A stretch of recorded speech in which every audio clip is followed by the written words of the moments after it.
मौलाना फजलुर रहमान ने किया बयान गोल, इमरान रियाज ने दिया खोल, सरबराह पीडीएम का सोशल मीडिया पर पोल।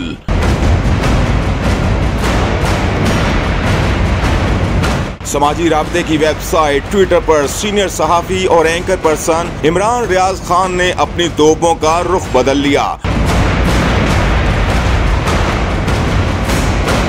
ऑफिशियल अकाउंट ट्विटर पर सीनियर सहाफी ने JUI फे के सरबराह मौलाना फजलुर रहमान को आड़े हाथों लिया। इमरान रियाज ने ट्विटर पर मौलाना फजलुर रहमान की एक वीडियो शेयर की जिसमें सरबराह JUI फे सहाफी के सवाल का जवाब दे रहे हैं। मौलाना के जवाब पर सीनियर सहाफी ने ट्वीट में लिखा कि सवाल के साथ जवाब सुनिए। इमरान खान जो है वो सलमान खान, शाहरुख खान से बड़ा एक्टर है, लेकिन जख्म जो है उनके सामने आ गए थे।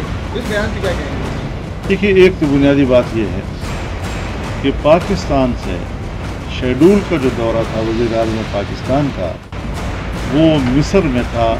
तो मौसमियाती तब्दीलियाँ पूरी दुनिया में आ रहे हैं, उस हवाले से एक समिट थी और वापसी पर वो ज़रूर रुके हैं लंदन में। और जब पाकिस्तान पहुँचे हैं तो कोरोना हो गया है। तो अभी तक कोई राब्ता ऐसा नहीं हुआ कि जिसमें हम लंदन के वहाँ जो उनकी मसरूफियत है या मुशावरत है उस पर कोई तबसरा कर सकें। दूसरी जानिब सोशल सारिफीन ने इमरान रियाज के ट्वीट और शेयर वीडियो पर अपने रद्द अमल का इजहार किया। एक सारिफ ने ट्वीट में लिखा कि क्या जवाब है मौलाना का, जरूर सुने। जबकि सारिफीन ने ट्वीट के आखिर में हंसने वाले 3 इमोजीज भी लगाए।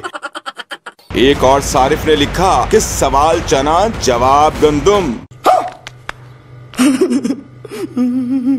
एक और सारिफ ने मौलाना की वीडियो देखने के बाद लिखा कि रॉन्ग नंबर, बहुत ज्यादा प्यार। सहाफी के सवाल पर मौलाना के गोल मोल जवाब पर आप क्या राय रखते हैं? कमेंट सेक्शन में हमें जरूर आगाह कीजिएगा।